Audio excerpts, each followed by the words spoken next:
Nama untuk budak wong 4 ikok dibuat buat budak sikok. Maka itu zaman ini bapak ibu nidik anak ni saro.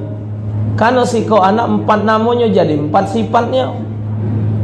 Kalau kita punya anak 4 nama 4 sifat 4 wong. Ini sikok 4 sifat. Setiap huruf itu pasti nunjukkan sifat budak. Ada yang huruf keras, ada yang huruf lembut, ada huruf yang pendiam, ada huruf yang tukang ngoceh. Wong yang hurufnya terbuka-buka itu hurufnya huruf ngoceh. Nun, ya, ta, sa. Ini kalau 4 ekor huruf ini taruh di pangkal kena kontan ni orang itu. Ain, Taufik, Nur-Nuran, Yuli-Yulian, Yana-Yanahan. Ini Ain, Rin. Ini wong huruf buat. Ini kalau tak setuju dengan wong, habis wong itu landaknya. Cuman jingok huruf tengahnya. Kalau huruf tengahnya huruf nyimpen, baca nendem. Adanya huruf yang tidak nyimpen. Maka itu bapak, huruf pangkal, huruf tengah, huruf ujung itu nentukan sifat wong. Ada wongnya pendiam, memang huruf pangkalnya diam. Mim, wongnya diam. Wongnya diam nak cari paksa. Memang gawaan dia. Cuman kalau dia ngomong laju. Ada wongnya hurufnya besar di ujung. Ha tak marbuta, shin besar. Itu wongnya kuat pendirian. Tak makan oloan. Ada hurufnya huruf lembut. Ya ujungnya lilian, li, ni. Itu huruf ego galau. Yuli, pakai lam ya itu li, wongnya galak, tak boleh dengar omongan. Iya ni apa gancang pengaruh. Tapi kalau kita nediknya benar, huruf yang keras tadi pacak jadi lembut. Ini kapan pergi maca Yasin, mulai itu banyak nunduk. Allah. Yalah orang galak pergi tahlilan Yasinan, gila macam Yasin nunduk kalau cak hafalnya. Allah. Mak buat bau tak temu banyu. Wah Allah. Tu jaun. Melo tu jaun ni apa? Wong muka Yasin muka pula. Yang Yasin ni. Wong muka pula. Ya sambil nyingok ambil lagi, kawan nyingok Malik pula. Yang ini Malik 2 kali, yang ini Malik 3 kali. Bingung dia balikkan mana. Nah, tidak malu bapak. Wong Kristen, wong Hindu, wong Buddha tak baca ngaji wajar. Bukan bacaan dia Quran. Wong Islam tidak baca ngaji, berdosa. Jangan senyum-senyum.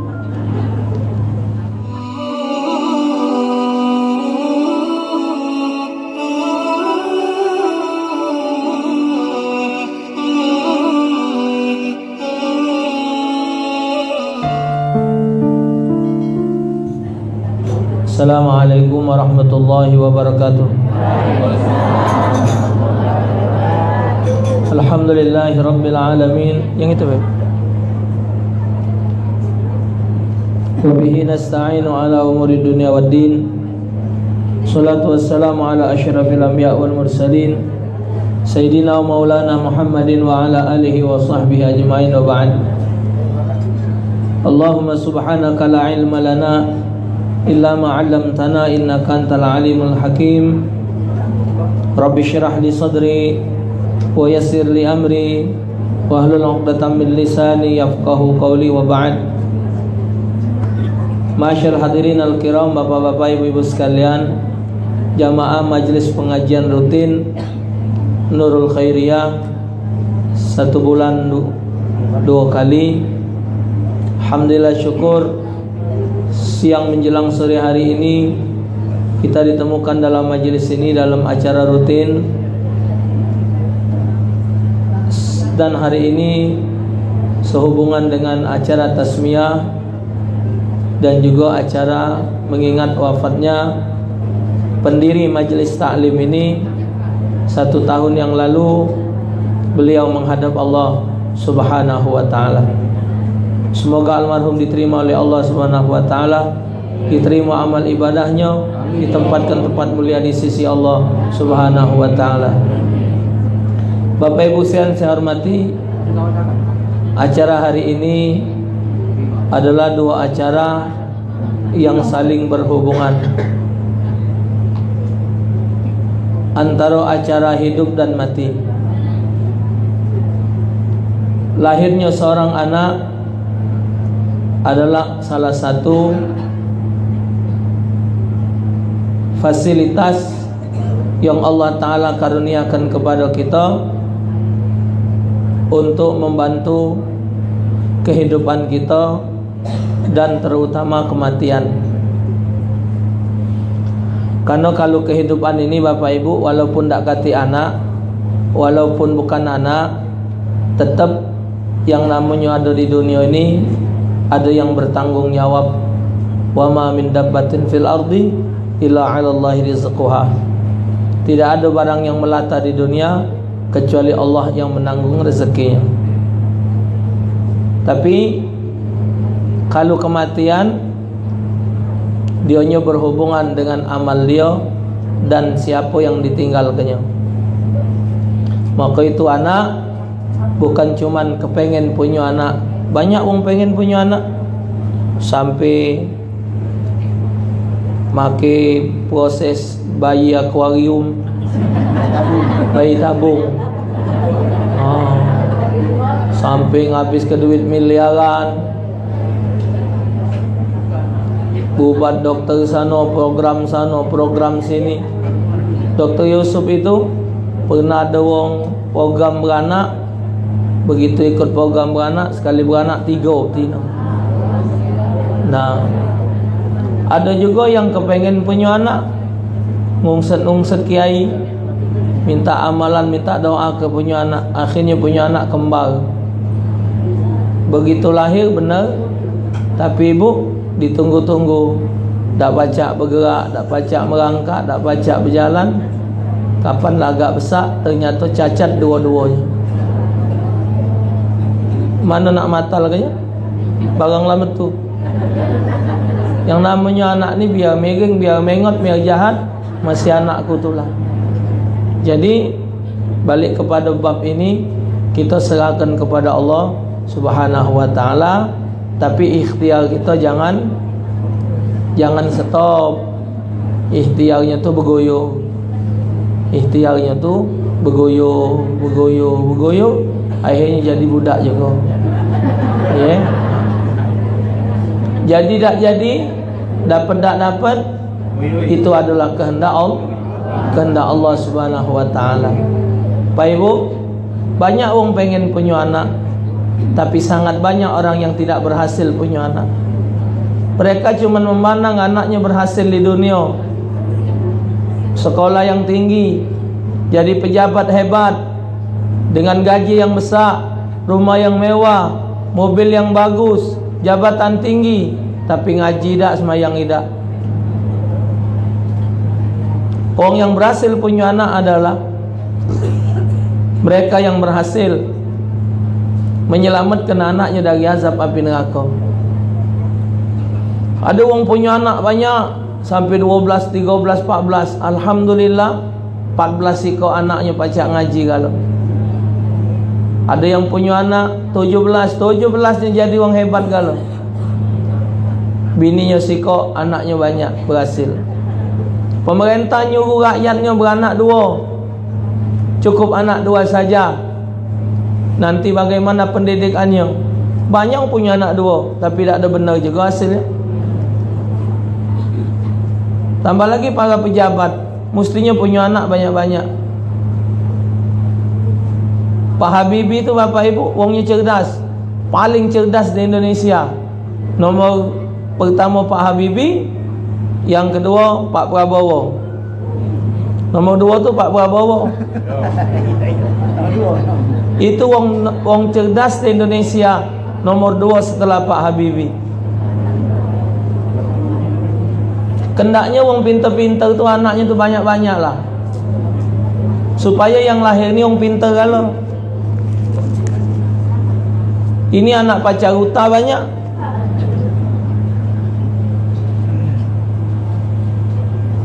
Hendaknya wong pintar-pintar, wong hebat-hebat tuh bininya 4. Tiap bini tuh 8 anaknya. Hah? Jadi yang lahir itu wong pintar galau. Ini preman bininya 4, yang lahir rajo inek galau. Tukang jualan inek, tukang narkoba, minum-minuman keras. Punya anak pemerintah nyuruh punya anak 2. Rakyat dibatasi beranak. Ini Cina masuk ke Indonesia. Ratusan ribu, sisip jutaan. Tanah kosong dia yang nodoknya.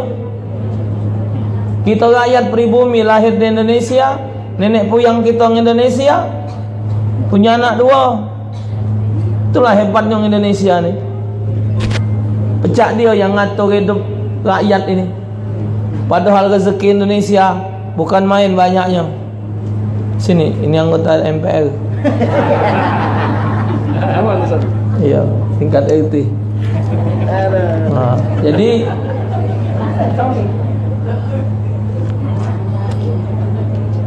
tak perlu nak DPR ni, anda duduk pucuk sini tak? Jadi Bapak Ibu, anak satu nikmat dari Allah Subhanahu wa taala. Dan dalam mendidik anak, kita diwajibkan oleh agama mendidik anak. Didik anak ni yang paling lemah, lagi kecil. Maka itu digandeng ke namanya hakul walad 'alal walid ayuhsina asmahu wa adabahu. Kewajiban wong tua terhadap anaknya ngenjuk nama yang baik dan mendidik adabnya yang baik. Zaman ini bapak, biarpun anak kita sudah tua, walaupun anak kita sudah dewasa bapak, siang malam bapak ibu jangan pernah putus berdoa. Zaman ini yang rusak bukan cuma budak muda, tua bangko lagi rusak. Anak pak punya kesimpulan, kalau belum mati belum legen hidup ini, zaman ini. Kalau lah mati nah baru urusan dengan dunia habis dia. Tapi selagi masih hidup, berapa banyak bapak ibu yang sudah berumah tangga, yang sudah berumah depok, lah punya anak, lah punya cucu, masih banyak yang rusak.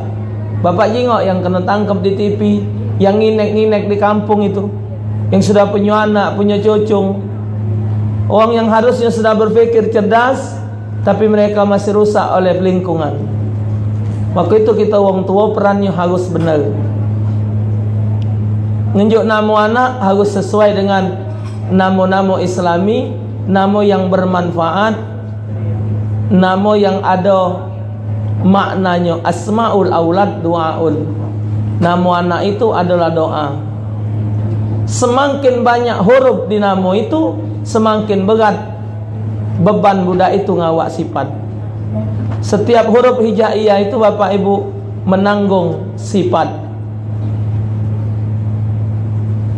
Macam sore anak ngunting ke budak, malam apa ya? Malam Rebu tadi. Malam Rebu apa malam Kamis?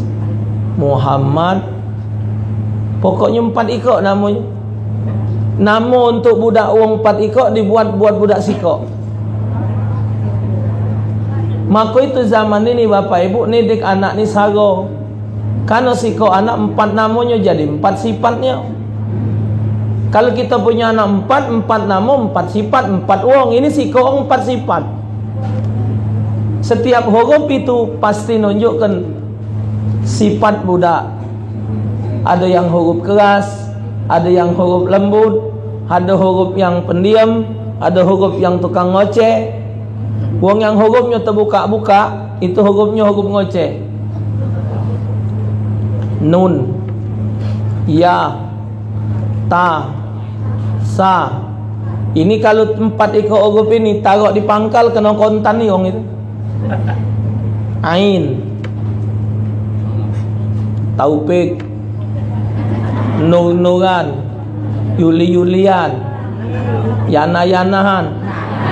Ini Ain, Rin. Ini wong huruf buat. Ini kalau tak setuju dengan wong, habis wong itu ladaknya.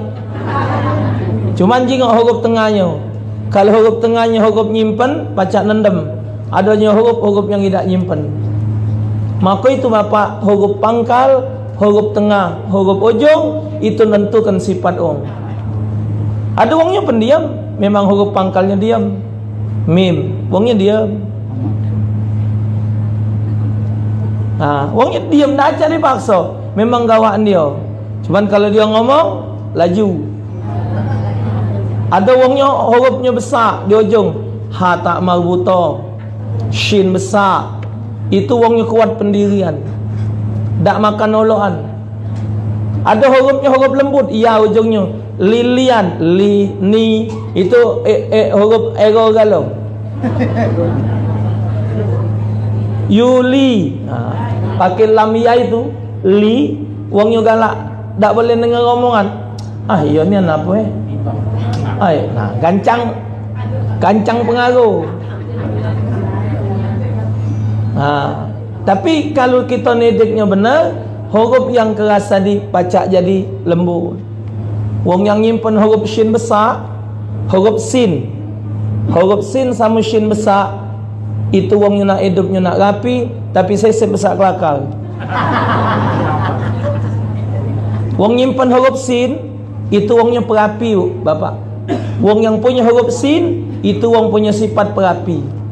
Tapi wong nyimpen huruf lam, itu biar mak mano ada sifat penyungkannya. Wong punya huruf lam, itu ada penyungkannya, ada pangkal sungkannya. Yang paling bagus huruf nyimpen huruf ro. Biar mak mana dia masih galak nolong wong, masih pacak dengar nasihat wong. Tapi walaupun huruf apapun dia miliki, kalau nedeknya benar, wa adabahu, insyaallah benar. Adab, kita wong tua harus punya adab. Pendidikan yang paling pertama, Agung, terutama kita yang muda, dimulai dari rumah dulu. Sudah di rumah, kedua nyengolahnya di mana, ketiga siapa kawannya bergaul. Kata Nabi, kawan bergaul itu menentukan dia. Siapa kawan dia bergaul di rumah, apa dia yang didengarnya di rumah, bahasa apa yang didengarnya. Budak zaman ini dikongkon ngembek cenela 3 kali dia muter. Ngembek cenela, mundur maju, keluar mentu, keluar masuk.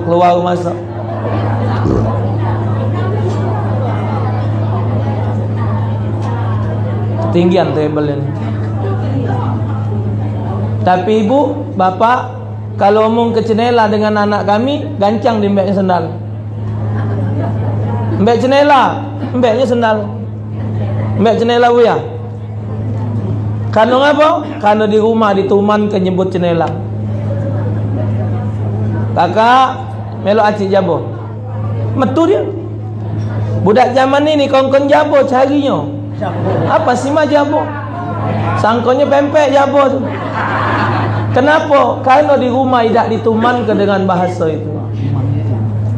Kalau budak tidak tuman tak tahu. Oh ibu ya diseliknya tadi. Hai. Nyelik dia, seliknya ni kan. Tanya budak baru ni tak tahu selik. Tapi tanya anak kami tahu dia selik. Coba selik dokin.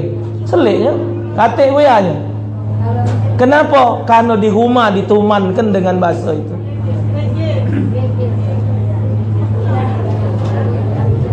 Ibunya kalau mandi ke anak, mbak tembok, nah ndak ada janting, tembok tu lah. Jadi anaknya tahu tembok, kapan mbak tembok, mbaknya janting. Kenapa? Awal mula rumah 4 beradik, diundang budak tu, Kak Cak, Kak Cik, kakak, adik.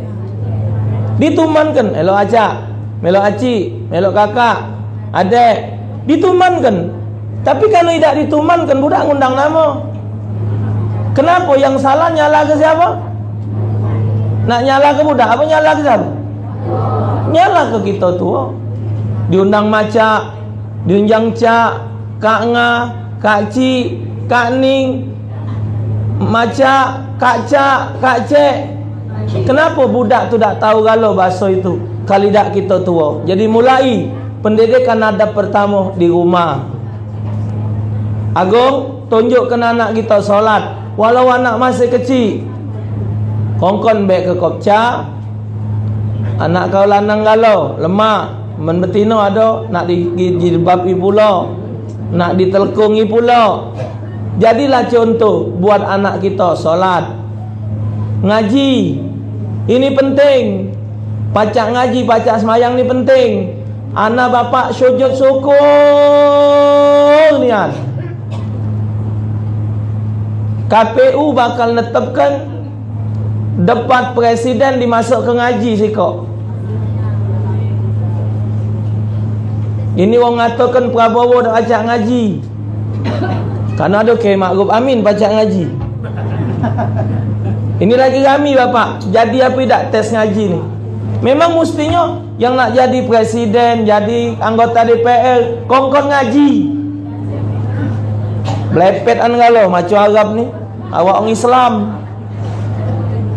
Tak salah-salah yang pakai pakaian ini. Kalau memang jadi nian, alhamdulillah. Pengen nian bapak, siapa calon legislatif, calon wali kota, calon gubernur, calon DPR, tes pertama ngaji. Kau berasap lah kau.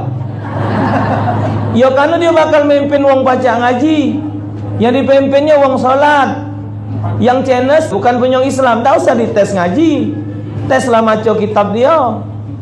Nah, kau berasap galau. Apalah dengar ngaji pecah takut. Wong Islam wajib pacak ngaji. Salah satu dosa yang digawaknya mati, dosa dak pacak ngaji. Zaman dulu bapak tak hancur-hancur rotan ngepuk anak supaya ngaji. Tersongkor-songkor anak kena sepak, kena terajang, mesti pacak ngaji. Zaman ini tak begitu diperhati ke? Bulan pangkal bulan tadi bu, anakku sambil main yang nomor 2, umurnya baru 7 tahun. Buya, Aci, sudah Quran buya? Ni anak apa nak? Sudah Quran Aci? Sudah juz 1. Nah, dengar itu bapak. Macam ni mau gunung apa? Ya Allah, anakku lah baca ngaji. Anakku 7 tahun lah Quran. Wong tua saya bapak umur 9 tahun khatam Quran. Diarak oleh yai ayat tu anak wong sikok. Umur 9 tahun 11 ele itu terpenuh ngarak ayat sikok. Segala gurunya, kiai-kiai kumpul. Zaman itu bapak, anak pacak ngaji ke bangga bukan main. Macam boleh emas gunung sebesar gunung. Ini kapan pergi maca Yasin, mulai itu banyak nunduk. Allah. Bodoh. Yalah orang galak pergi tahlilan Yasinan. Gila maca Yasin nunduk kalau cak hafalnya. Allah. Mak iwak baung tak temu banyu. Wah Allah. Tu jaun. Melo tu jaun ya weh. Wong muka Yasin muka pula. Yang Yasin ni. Wong muka pula. Ya sambil nyingok ambil lagi. Kawan ingat malik pula. Yang ini malik 2 kali, yang ini malik 3 kali. Bingung dia balikkan mana. Nah, tidak malu bapak.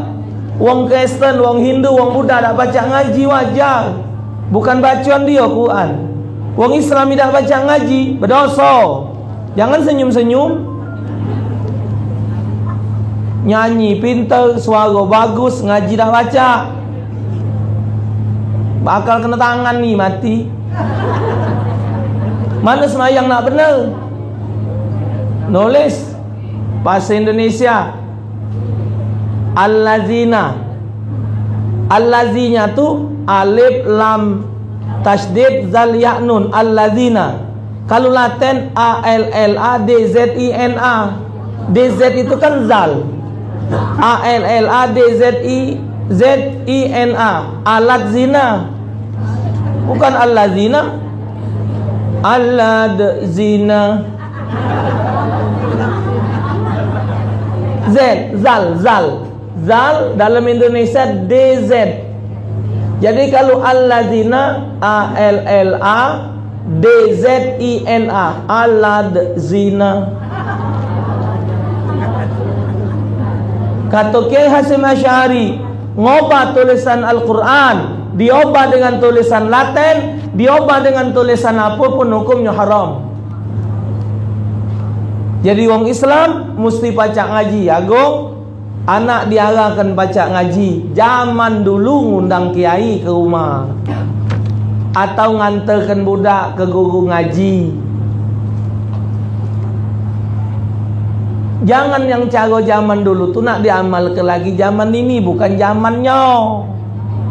Hantar minyak lampu sebotol, pakai ubat nyamuk.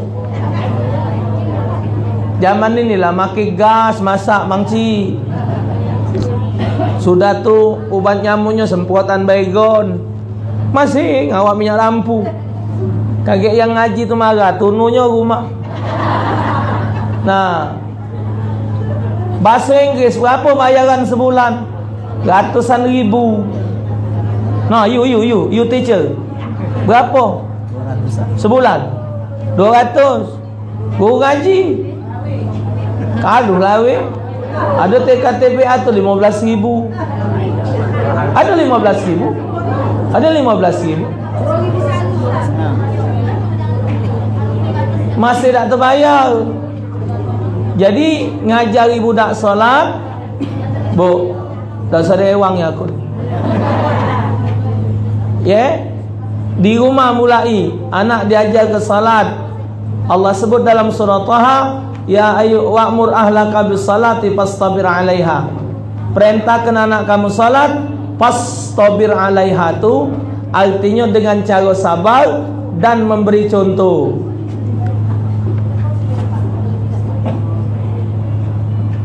Maka itu guru ngaji harus diprioritaskan, harus diperhatikan.